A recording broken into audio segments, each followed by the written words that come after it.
Hi hello friend, ನಮಸ್ಕಾರ. ನೀವು ನೋಡ್ತಾ ಇರೋದು ದಿವ್ಯಗೌಡ ಯೂಟ್ಯೂಬ್ ಚಾನಲ್. ಇವತ್ತಿನ ವ್ಲಾಗ್ನ ಸ್ಟಾರ್ಟ್ ಮಾಡ್ತಿದ್ದೀನಿ. ಇವತ್ತು ಬಂದು ಭಾನುವಾರ ಆಗಿರುತ್ತೆ. ಸೊ 30 ಡೇಸ್ನ 15th ಡೇ ಇದು. ಇನ್ನೂ 15 ದಿನ ಮಾಡಬೇಕು. ಸೊ ಖುಷಿ ಆಗ್ತಿದೆ 15 ದಿನ ಕಂಪ್ಲೀಟ್ ಮಾಡಿದೆ ಅಂತ ಅಂದ್ಬಿಟ್ಟು. ಸೊ ಇವತ್ತಿನ ವ್ಲಾಗ್ ಹೇಗಿರುತ್ತೆ ಅಂತ ತೋರಿಸ್ತೀನಿ. ನೆನ್ನೆ ಚಿಕನ್ ಮಾಡಿದ್ವಲ್ಲ, ಸೊ ಚಿಕನ್ಗೆ ರೊಟ್ಟಿನ ಮಾಡೋಣ ಅಂತ ಅಂದ್ಬಿಟ್ಟು ರೊಟ್ಟಿಗೆ ಹಸಿಟ್ಟನ್ನ ಕಲಸಿಟ್ಟಿದ್ದಾರೆ ಅಮ್ಮನೇ. ಸೊ ನಾನು ವಾರ ಮಾಡ್ತಾಯಿದ್ದೀನಿ. ಅಮ್ಮ ಒಂದು ಸ್ವಲ್ಪ ಬಟ್ಟೆ ಇದೆ ಅಂತ ಬಟ್ಟೆ ಒಗೆಯೋದಕ್ಕೆ ಅಂತ ಹೋಗಿದ್ದಾರೆ. ಹುಡುಗರು ಕೂಡ ಮೇಲ್ಗಡೆ ಸೈಕಲ್ ಹೊಡಿತಾ ಇದ್ದಾನೆ ಚಿರು. ಸೊ ಅದೇ ಸೌಂಡ್ ಹಾಕ್ತಾ ಇದೆ ಮೇಲೆ. ಅವಾಗಿಂದ 2-3 ಟೇಕ್ ತಗೊಂಡೆ. ಅವನು ಜೋರಾಗಿ ಸೈಕಲ್ ಹೊಡಿದ್ರೆ ಫಸ್ಟ್ ಫ್ಲೋರೇ ಅಲ್ವಾ, ಮೇಲ್ಗಡೆನೇ ಇದ್ದೀವಿ, ಅದ್ರ ಮೇಲ್ಗಡೆನೇ ಅವನು ಸೈಕಲ್ ಹೊಡಿತಾ ಇರೋದು. ಸೊ ಹಾಗಾಗಿ ಸೌಂಡ್ ಜಾಸ್ತಿ ಕೇಳಿಸುತ್ತೆ. ಮೇಲ್ಗಡೆ ಸೈಕಲ್ ಹೊಡಿತಿದ್ದಾರೆ. ಅಪ್ಪನೂ ಕೂಡ ಮೇಲ್ಗಡೆ ಅವರು ಇಬ್ಬರನ್ನ ನೋಡ್ಕೊತಾ ಇದ್ದಾರೆ. ಅಮ್ಮ ಬಟ್ಟೆ ಒಗಿತಾ ಇದ್ದಾರೆ. ಸೊ ನನ್ನ ಹಸ್ಬೆಂಡ್ ಈಗ ಹೊರಗಡೆ ಹೋದರು. ಸೊ ಇವತ್ತಿನ ದಿನ ಹೇಗಿರುತ್ತೆ ಅಂತ ತೋರಿಸ್ತೀನಿ. ಹಾಗೆ ನಿನ್ನೆ ನಾನು ಬಟ್ಟೆ ಸ್ಟಿಚಿಂಗ್ ಕೊಡೋಕೆ ಹೋಗಬೇಕು ಅಂತ ಹೇಳಿದೆ, ಬಟ್ ಕೊಡೋದಕ್ಕೆ ಆಗಲಿಲ್ಲ. ಯಾಕೆಂದರೆ ನನ್ನ ಹಸ್ಬೆಂಡ್ ಚಿಕನ್ ತಂದರು. ಸೊ ಅದೆಲ್ಲ ಮಾಡೋದೇ ತುಂಬ ಲೇಟ್ ಆಗೋಯಿತು. ಹಾಗಾಗಿ ಸೊ ಇವತ್ತು ಹೋಗೋಣ ಅಂತ ಅಂದ್ಕೊಂಡಿದ್ದೀವಿ. ಅಕ್ಕಂಗೆ ಬೇರೆ ಕೆಲಸ ಇದೆ, ಕೆಲಸಕ್ಕೆ ಹೋಗಿದ್ದಾಳೆ. ಸೊ ಅವರು ಬಂದು ಅಷ್ಟೊತ್ತಿಗೆ ಫೋನ್ ಮಾಡ್ತಾರೆ, ಅವಾಗ ಹೋಗ್ತೀನಿ. ಸೊ ಅಲ್ಲಿವರೆಗೂ ಮನೇಲಿ ಏನೇನು ನಡೀತೆ ಅನ್ನೋದನ್ನ ತೋರಿಸ್ತಾ ಹೋಗ್ತೀನಿ. ಪ್ಲೀಸ್ ನೋಡಿ. ಹಾಗೆ ಯಾರು ಸಬ್ಸ್ಕ್ರೈಬ್ ಆಗದೆ ನೋಡ್ತಾ ಇದ್ರೆ ದಯವಿಟ್ಟು ಸಬ್ಸ್ಕ್ರೈಬ್ ಮಾಡಿ. ಬೇಗ ಆದಷ್ಟು ಬೇಗ 1000ಗೆ ರೀಚ್ ಆಗೋಣ ಅಂತ ಹೇಳ್ತಾ ಇವತ್ತಿನ ಈ ವ್ಲಾಗ್ನ ಇಲ್ಲಿ ಸ್ಟಾರ್ಟ್ ಮಾಡ್ತಾ ಇದ್ದೀನಿ. ಸೆಚ್ಯೂ. ಇವತ್ತು ಸಂಡೇ ಆಗಿರೋದ್ರಿಂದ ಸ್ವಲ್ಪ ಲೇಟಾಗಿ ಎದ್ದೇಳ್ತೀನಿ ಅಂತ ಅಮ್ಮಗೆ ರಾತ್ರಿನೇ ಹೇಳ್ಬಿಟ್ಟಿದ್ದೆ.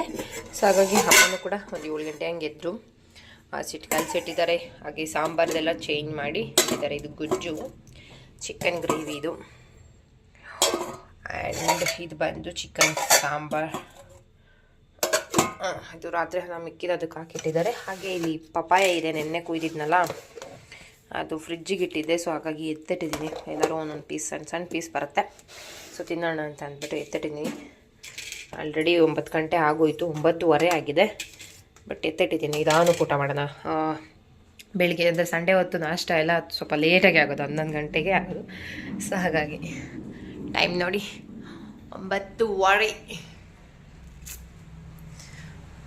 ಸೊ ಇನ್ನೇನಿಲ್ಲ, ಕಸ ಗುಡಿಸಿ ನೆಲ ಒರೆಸಿ ಎಲ್ಲ ಕ್ಲೀನಾಗಿದೆ. ಎಷ್ಟು ನೀಟಾಗಿದೆ ಈಗ. ಸೊ ನನ್ನ ಮಕ್ಳು ಕೆಳಗೆ ಬಂದರೆ ಹಂಡಿಕ್ತಾರೆ. ಇಲ್ಲೊಂದು ಬ್ಯಾಟು, ಅಲ್ಲೊಂದು ಇದು ಬಾಟಲ್, ಮತ್ತು ಅಲ್ಲಿ ಬಾಲ್ ಬಿಸಾಡಿಬಿಟ್ಟು ಹೋಗಿದ್ದಾನೆ. ನನ್ನ ಅಪ್ಪ ಮೇಗೆ ಕರ್ಕೊಂಡು ಹೋದರು. ಸೊ ಇದು ಪ್ಯಾಂಟ್ ಒಣಗಲಿ ಅಂತ ಹಾಕಿದ್ದೆ. ಈಗ ಅದು ಒಣಗಿದ್ದೆ. ನೆನ್ನೆ ದಿನ ಸ್ವಲ್ಪ ಮೆತ್ತಗಿತ್ತು, ಮಳೆ ಬರೋಂಗಾಗಿತ್ತು ಅಂತ ತೊಗೊಂಡೋಗಲ್ಲಿ ಹಾಕಿದ್ದೆ. ಸೊ ಎತ್ತಿಡ್ತೀನಿ. ಸೊ ಇವತ್ತಿನ ವ್ಲಾಗ್ ಹೇಗಿರುತ್ತೆ ಅಂತ ತೋರಿಸ್ತೀನಿ, ನೋಡ್ತಾ ಇರಿ. ತಿಂತೀಯಾ?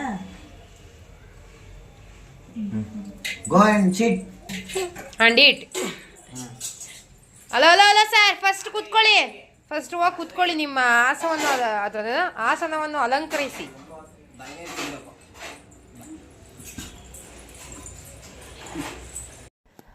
ಅಮ್ಮ ಬಟ್ಟೆ ಎಲ್ಲ ಒಗ್ದಾಗ ಬಂದಮೇಲೆ ಸೊ ಎಲ್ಲರಿಗೂ ನಾಷ್ಟ ಹಾಕ್ಕೊಡ್ತಾಯಿದ್ರು. ಬೆಳ್ಳಿಗೆ ತಿಂದು ಹೇಮಂತ್ ತಿಂದಾದ್ಮೇಲೆ ನಾನು ಕೂಡ ಕೂತ್ಕೊಂಡು ತಿಂದ್ಕೊಂಡೆ. ಅಮ್ಮ ರೊಟ್ಟಿ ಬೇಕಾದ್ರೆ ತಿನ್ನೋದಕ್ಕೆ ಇಷ್ಟಪಡ್ತೀನಿ, ಯಾಕೆಂದರೆ ಬಿಸಿ ಬಿಸಿ ರೊಟ್ಟಿ ತಿನ್ನೋದಕ್ಕೆ ತುಂಬಾ ಚೆನ್ನಾಗಿರುತ್ತೆ. ಹಾಗೆ ಇದು ಚಾಲೆಂಜ್ನ 15ನೇ ದಿನ. ಬಟ್ ವೀಡಿಯೋಸ್ ಕಂಟಿನ್ಯೂಸ್ ಆಗಿದೆ. ಬಟ್ ನಂಗೆ ವೀಡಿಯೋಸ್ ಮಾಡಿ ಎಡಿಟಿಂಗ್ ಮಾಡೋದಕ್ಕಾಗಲಿಲ್ಲ, ಯಾಕೆಂದರೆ 15 ದಿನ ಆದಮೇಲೆ ನಾನು ಊರಿಗೆ ಹೋಗಿದ್ದೆ. ಸೊ ಹಾಗಾಗಿ ಊರಿಗೆ ಹೋದ್ಮೇಲೆ ನನಗೆ ಅಲ್ಲಿ ಎಡಿಟಿಂಗ್ ಮಾಡೋದಕ್ಕಾಗಲಿ ಎಂತಕ್ಕೂ ಟೈಮ್ ಸಿಗಲಿಲ್ಲ. ಸಡನ್ನಾಗಿ ಪ್ಲ್ಯಾನ್ ಆಯಿತು ಊರಿಗೆ ಹೋಗಬೇಕು ಅಂತ. ಹಾಗಾಗಿ ಸೊ ಊರಿಗೆ ಹೋಗಿ ಬಂದಿದ್ದು ವೀಡಿಯೋ ಎಲ್ಲ ನೆಕ್ಸ್ಟ್ ವೀಡಿಯೋದಲ್ಲಿ ಬರುತ್ತೆ. ಸಣ್ಣ ಪುಟ್ಟ ವೀಡಿಯೋ ಮಾಡ್ಕೊಂಡಿದ್ದೀನಿ. ಅದು ಅಲ್ಲದೆ ಈಗ ವಾಯ್ಸ್ ಚೇಂಜ್ ಆಗಿರೋದು. ಊರಿಗೆ ಹೋಗಿ ಬಂದೆ. ಈಗ ಬಟ್ಟೆ ಒಗ್ದು ಬಂದಿದ್ದೀವಿ. ನಮ್ಮ ಅಮ್ಮಗೆ ಟೀ ಕಾಯಿಸ್ಬೇಕಂತೆ. ನಾ ಬೆಳ್ಚಿರು ಕಾಯಿಸ್ತಾನೆ. ಕಾಯಿಸ. ಏನು ಮಾಡ್ತೀಯ? ಟೀ ಕಾಯಿಸಬೇಕು ಅಂದರೆ ಹೆಂಗೆ ಮಾಡ್ಬೇಕು ಹೇಳು? ಏನು ಹಾಕ್ಬೇಕು? ಫಸ್ಟ್ ಏನು ಹಾಕ್ಬೇಕು ಹೇಳು? ಪಾತ್ರೆಗೆ ಏನು ಹಾಕ್ಬೇಕು? ಫಸ್ಟ್ ಟೀ ಪುಡಿ ಹಾಕ್ಬೇಕು, ಆಮೇಲೆ ಟೀ ಕಾಯಿಸೋದು. ಅದು ಹೆಂಗೆ ಕಾಯಿಸೋದು? ಹಾಲು ಹಾಕಿ ಹೇಳು. ಫಸ್ಟ್ ಹಾಲು, ಸ್ವಲ್ಪ ನೀರು, ಸಕ್ಕರೆ, ಟೀ ಪುಡಿ, ಏಲಕ್ಕಿ, ಶುಂಠಿ, strong tea, ready to taste.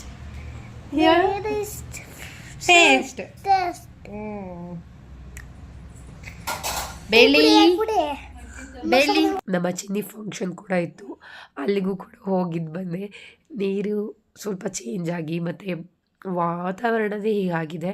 So ಹಾಗಾಗಿ ಸಿಕ್ಕಾಬಟ್ಟೆ ವಾಯ್ಸ್ ಹೋಗ್ಬಿಟ್ಟಿದೆ ನನಗೆ. ಹಾಗಾಗಿ ವೀಡಿಯೋನ ಆಲ್ಮೋಸ್ಟ್ 1-2 ವಾರ ಆಯ್ತೇನೋ ಅಂತ ಅಂದ್ಕೊಂಡಿದ್ದೀನಿ ನಾನು ವೀಡಿಯೋ ಹಾಕಿ. ಸ್ಟಾಪ್ ಮಾಡಿಬಿಟ್ಟಿದ್ದೆ ವಾಯ್ಸ್ ಸರಿ ಹೋಗಲಿ ಅಂತ. ಬಟ್ ಅದು ಇನ್ನೂ ಸರಿ ಹೋಗಲಿಲ್ಲ. ಅದಕ್ಕೋಸ್ಕರ ನೋಡೋಣ ಅಂತ ಅಂದ್ಬಿಟ್ಟು ಮಾಡ್ತಾಯಿದ್ದೀನಿ. ಬಟ್ ಇದರಲ್ಲೂ ಸ್ವಲ್ಪ ಅಲ್ಲ ತುಂಬಾ ವಾಯ್ಸ್ ಡಿಸ್ಟರ್ಬೆನ್ಸ್ ಆಗ್ಬೋದು. ನನ್ನದು ಕ್ಲೀನಾಗಿ ಕೇಳಿಸ್ತದೆಯೋ ಇಲ್ವೋ ಗೊತ್ತಿಲ್ಲ. ನನ್ನ ವಾಯ್ಸ್ ಅಂತ ಅಂದ್ಕೊಳ್ಳೋದಕ್ಕೆ ನನಗೆ ಕಷ್ಟ ಆಗ್ತಿದೆ.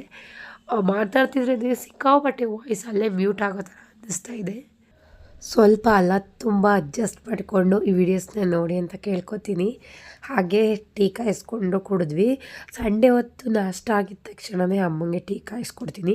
ಅಮ್ಮನ ಜೊತೆ ನಾನು ಕೂಡ. ನನಗೆ ಟೀ ಅಂದರೆ ಸಿಕ್ಕಾಪಟ್ಟೆ ಇಷ್ಟ. ಕಾಫಿ ಕುಡಿತಾ ಇಲ್ಲ, ಬಟ್ ಟೀನ ಅಮ್ಮಗೆ ಕಾಯಿಸಿದಾಗ ನಾನು ಸ್ವಲ್ಪ ಕುಡ್ಕೋತೀನಿ. ನಂತರ ನನ್ನ ಪಾತ್ರೆ ತೊಳೆದು ಹಾಕೋದು ಏನಿದೆ ಅದನ್ನು ಬೆಳ್ಳಿ ಬಿಡೋದೇ ಇಲ್ಲ, ಇಟ್ಕೊಂಡು ಆಟಾಡ್ತಾ ಇರ್ತದೆ. ಇವತ್ತು ಅದರೊಳಗಡೆ ಕುತ್ಕೊಂಡು ತಳ್ಕೊಂಡು ಆಟಾಡ್ತಾಯಿದ್ರು. ಸೊ ಹೇಗೋ ಆಟ ಆಡ್ಕೊಳ್ಳಿ ಅಂತ ಬಿಟ್ಬಿಟ್ಟಿದ್ದೀನಿ. ನನ್ನ ಚಾನಲ್ ಇನ್ಕ್ರೀಸ್ ಅಂತೂ ಆಗ್ತಾಯಿಲ್ಲ. ಯಾಕೆಂದರೆ 450 ಗಂಟ ನಾನು ನಾರ್ಮಲಾಗಿ ಜಾಸ್ತಿ ಎಫರ್ಟ್ ಆಗ್ತಾ ಇರಲಿಲ್ಲ, ಬಟ್ ನಾರ್ಮಲಾಗಿ ವೀಡಿಯೋಸ್ನ ಮಾಡಾಕ್ತಾಯಿದ್ದೆ. ಆ ಟೈಮಲ್ಲೇ 450 ಆರಾಮಾಗಾಯಿತು. ನನಗೆ ನಿಜವಾಗ್ಲೂ ಆಶ್ಚರ್ಯ ಆಗ್ತಿತ್ತು. ಕೆಲವೊಂದು ಟೈಮು 1, 2, 3, 4 ಹಿಂಗೆ ಜಾಸ್ತಿನೇ ಆಗ್ತಿತ್ತು. ಬಟ್ ಅದು ಜಾಸ್ತಿ ಕಷ್ಟ ಅನ್ನಿಸ್ಲಿಲ್ಲ. ನಾನು ಇನ್ನೊಂಚೂರು ಎಫರ್ಟ್ ಹಾಕಿದ್ರೆ ಅಟ್ಲೀಸ್ಟ್ ಜಾಸ್ತಿ ಆಗ್ಬೋದು. ಒಂದು 1000 ಅಂದರೆ 1000ನ ಕಂಪ್ಲೀಟ್ ಮಾಡೋಣ ಈ ವರ್ಷದಲ್ಲಿ, ಅಥವಾ ಬರೋ ಒಂದು 4-5 ತಿಂಗಳಲ್ಲಿ ಮಾಡ್ಬೋದೇನೋ ಅಂತ ಎಫರ್ಟ್ ಹಾಕ್ತಾಯಿದ್ದೀನಿ. ಬಟ್ ಯಾವಾಗ ಎಫರ್ಟ್ ಹಾಕೋಕ್ಕೆ ಸ್ಟಾರ್ಟ್ ಮಾಡಿದೆ ಅಲ್ಲಿಂದ ನನ್ನ ಸಬ್ಸ್ಕ್ರೈಬರ್ಸ್ ಏನಿದ್ದಾರೆ ಆಗ್ತಾನೇ ಇಲ್ಲ.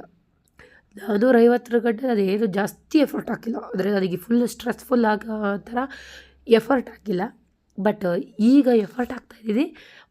ಈಗ ಏನಂದರೆ 450 ಅಂದರೆ ಈಗ ಪ್ರೆಸೆಂಟ್ ಎಷ್ಟಿದ್ದಾರೆ ಅಂದರೆ 447 ಜನ ಇದ್ದಾರೆ. ಇನ್ನು 27 ಜನಕ್ಕೋಸ್ಕರ ನಾನು ಇಷ್ಟು ಚೆನ್ನಾಗಿ ಎಫರ್ಟ್ ಹಾಕ್ತಾಯಿದ್ದೀನಿ. ಅದು ಅಲ್ಲದೆ 30 ಡೇಸ್ ಚಾಲೆಂಜ್ ತೊಗೊಂಡೆ, ಬಟ್ ವೀಡಿಯೋಸ್ ಮಾಡಿದ್ದೀನಿ. ನನ್ನ ಸಮಸ್ಯೆಯಿಂದ, ನನ್ನ ಒಂದು ಏನು ಬ್ಯುಸಿ ಸ್ಕೆಡ್ಯೂಲಿಂದ ಆಗಲಿಲ್ಲ ನನಗೆ ವೀಡಿಯೋಸ್ನ ಎಡಿಟಿಂಗ್ ಮಾಡಾಕೋದಕ್ಕೆ. ಬರೋ ದಿನಗಳಲ್ಲಿ ಗೊತ್ತಾಗುತ್ತೆ. ಈಗ ನಾನು ನಮ್ಮ ಚಿರು ಸೈಕಲ್ ಸ್ವಲ್ಪ ಒಂದು ಸ್ಟ್ಯಾಂಡ್ನ ಅಂದರೆ ಕೆಳಗಡೆ ಚಕ್ರಗಳು ಬರುತ್ತಲ್ಲ ಬ್ಯಾಕ್ ಸೈಡು, ಆ ಚಕ್ರ ತೆಗೆಸ್ಬಿಟ್ಟು ಹಿಂದೆಗಡೆ ಒಂದು ಸ್ಟ್ಯಾಂಡ್ ಹಾಕ್ಸ್ಕೊಬರೋಣ ಅಂತ ನಾನು ಹಸ್ಬೆಂಡ್ ಹೋಗಿದ್ವಿ. ಅದಾದಮೇಲೆ ಡಿಮಾರ್ಟ್ಗೆ ಹೋಗ್ಬಿಟ್ಟು ಬಂದ್ವಿ. ಸೊ ನಮ್ಮ ಚಿರುಗೆ ಸ್ವಲ್ಪ ಹಾರ್ಲಿಕ್ಸು ಮತ್ತು ಟೀ ಶರ್ಟ್ಗಳು ಡೈಲಿ ಯೂಸ್ಗೆ ಟೀ ಶರ್ಟ್ಗಳು ಬೇಕಿತ್ತು. ಹಾಗಾಗಿ ಟೀ ಶರ್ಟ್ಗಳು, ಸ್ವಲ್ಪ ಶಾರ್ಟ್ಸು ಮತ್ತು ಅದೇನೋ ಪಾಪ್ಕಾರ್ನ್ ತೊಗೊಂಡ. ಸೊ ಒಂದಷ್ಟು ಐಟಮ್ಸ್ ಬೇಕಿತ್ತು, ಹಾಗಾಗಿ ಹೋಗಿದ್ವಿ. ಬೆಳ್ಳಿನ ಕರ್ಕೊಂಡು ಹೋಗಿರಲಿಲ್ಲ. ಸೊ ಅವರಿಗೆ ಸಿಕ್ಕಾಪಟ್ಟೆ ಖುಷಿಯಾಗೋಯ್ತು ಬಂದಿದ್ದ ತಕ್ಷಣವೇ. ನಂತರ ಅಲ್ಲಿಂದ ಬಂದಾಗ ನಮ್ಮ ಚಿರು ಬಂದರೆ ಆಬ್ವಿಯಸ್ಲಿ ಈ ಥರ ಪರ್ಕು, ಕಿಟ್ಕ್ಯಾಟು ಏನಾದ್ರು ಒಂದು ಹಿಡ್ಕೊಬೋದಿರ್ತದೆ. ಪರ್ಕ್ ತಂದಿದ್ವಿ, ಹಾಗಾಗಿ ಪರ್ಕ್ನ ಹಿಡ್ಕೊಂಡು ನಿಂತಿದ್ದಾನೆ. 2, 3, 4 ಇದು ಚೆನ್ನಾಗೈತೆ ಕಾಲರ್ ಇರೋದು.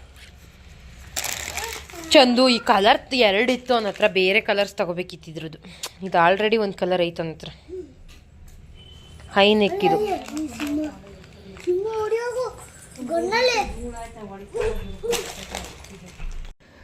ನನಗೆ ಸಿಕ್ಕಾಪಟ್ಟೆ ಬೇಜಾರಿದೆ ನನ್ನ ಮೇಲೆ. ಯಾಕೆಂದರೆ 30 ಡೇಸ್ ಚಾಲೆಂಜ್ ಮಾಡಲೇಬೇಕು ಅಂತ ಅಂದ್ಕೊಂಡು ಅಷ್ಟೆಲ್ಲ ಪ್ರಿಪ್ರೇಷನ್ ಮಾಡಿಕೊಂಡು ವೀಡಿಯೋಸ್ನ ಸ್ಟಾರ್ಟ್ ಮಾಡಿದೆ. ಬಟ್ ಈ ಥರ ಎಲ್ಲ ಆಗುತ್ತೆ ಅಂತ ಗೊತ್ತಿರಲಿಲ್ಲ. ಚಿನ್ನಿ ಫಂಕ್ಷನ್ ಅಂತ ಆಬ್ವಿಯಸ್ಲಿ ಗೊತ್ತಿತ್ತು, ಬಟ್ ನಮ್ಮ ಊರಿಗೆ ಹೋಗ್ತೀನಿ ಅಂತ ಗೊತ್ತಿರಲಿಲ್ಲ. ಊರಿಗೆ ಹೋಗಿದ್ದು ಒಂದು ಮನೆ ಕೆಲಸದ ಮೇಲೆ ಹೋಗಿದ್ವಿ, ಹಾಗಾಗಿ ಸ್ವಲ್ಪ ಡ್ರಾಪ್ ಆಯಿತು. ಇಲ್ಲಾಂದರೆ ಒಂದು ತಿಂಗಳು ಕ್ಲೀನಾಗಿ ಪ್ರಾಪರಾಗಿ ನನಗೆ ಯಾವುದೇ ಥರ ಡಿಸ್ಟರ್ಬೆನ್ಸ್ ಇಲ್ಲದೆ ಇರೋ ತಿಂಗಳನ್ನ ಸೆಲೆಕ್ಟ್ ಮಾಡಿಕೊಂಡು ನಾನು 30 ಡೇಸ್ ಚಾಲೆಂಜ್ ತೊಗೋಬೇಕಿತ್ತು ಅಂತ ಅನ್ನಿಸ್ತಾ ಇದೆ ಈಗ. ಬಟ್ ನನಗೆ ನಿಜವಾಗ್ಲೂ ಮಾತಾಡೋದಕ್ಕಾಗ್ತಿಲ್ಲ. ಅದು ಈಗ ಸ್ಟಾರ್ಟ್ ಮಾಡಿದ್ಮೇಲೆ ಅನ್ನಿಸ್ತಾ ಇದೆ. ಅವಾಗೆಲ್ಲ ಅಂದ್ಕೋತಾ ಇದೆ ಏನಾಗಲ್ಲ ಮಾಡಾಕು ಆಗುತ್ತೆ ಅಂತ. ಬಟ್ ನಿಜವಾಗ್ಲೂ ವಾಯ್ಸ್ ಓವರ್ ಕೊಡೋದಕ್ಕೆ ಸಿಕ್ಕಾಪಟ್ಟೆ ಕಷ್ಟ ಆಗ್ತಿದೆ. ಏನು ಮಾಡೋಕ್ಕಾಗಲ್ಲ, ನೋಡೋಣ ಅಂತ ಒಂದು ಸ್ಟಾರ್ಟ್ ಮಾಡಿದೆ. ಬಟ್ ನನ್ನ ಮಾತು ನನಗೆ ಕೇಳಿಸ್ಕೊಳ್ಳೋದಕ್ಕಾಗ್ತಿಲ್ಲ ವಾಯ್ಸ್ ಓವರ್ ಕೊಟ್ಟ ಮೇಲೆ. ಹಾಗಾಗಿ ಸೊ ಇವತ್ತಿನ ವ್ಲಾಗ್ನ ಇಲ್ಲಿಗೆ ಎಂಡ್ ಮಾಡ್ತಾಯಿದ್ದೀನಿ. ಸೊ ಇಷ್ಟ ಆದರೆ please like, share and comment. ಇನ್ನೂ ಯಾರು ನನ್ನ ಚಾನಲ್ನ ಸಬ್ಸ್ಕ್ರೈಬ್ ಆಗದೆ ನೋಡ್ತಿದ್ರೆ ದಯವಿಟ್ಟು ಸಬ್ಸ್ಕ್ರೈಬ್ ಮಾಡಿಕೊಂಡು 1000ಗೆ ರೀಚ್ ಮಾಡಿ. ಅಷ್ಟೇ ಸಾಕು. ಅದ್ರ ಮೇಲೆ ನಾನು ಕಂಟೆಂಟ್ನ ಕ್ರಿಯೇಟ್ ಮಾಡಿಕೊಂಡು ನಾನು ವೀಡಿಯೋಸ್ನ ಮಾಡೋದಕ್ಕೆ ಟ್ರೈ ಮಾಡ್ತೀನಿ. ಸೊ ಪ್ಲೀಸ್ ಸಬ್ಸ್ಕ್ರೈಬ್ ಮಾಡಿಕೊಂಡು ವೀಡಿಯೋಸ್ನ ನೋಡಿ ಅಂತ ಕೇಳ್ಕೊತೀನಿ. ಎಲ್ಲೂ ಕೂಡ ಸ್ಕಿಪ್ ಮಾಡಬೇಡಿ, ಯಾಕೆಂದರೆ ನಾನು ಹಾಕೋದೇ ಸಣ್ಣ ಪುಟ್ಟ ವೀಡಿಯೋ. ಹಾಗಾಗಿ ಸ್ಕಿಪ್ ಮಾಡ್ದೇ ಫುಲ್ ವೀಡಿಯೋನ ನೋಡಿ. ಅದೊಂಥರ ಅಕ್ಕೋರ ಮನೆ ಸ್ವಲ್ಪ ಕೆಲಸ ಇತ್ತು, ಅದಕ್ಕೋಸ್ಕರ ಅಲ್ಲಿಗೆ ಹೋಗಿ ಈಗ ಮನೆಗೆ ಹೋಗ್ತಾಯಿದ್ದೀವಿ. ಸೊ ಇವತ್ತಿನ ವ್ಲಾಗ್ ಇಷ್ಟೇ.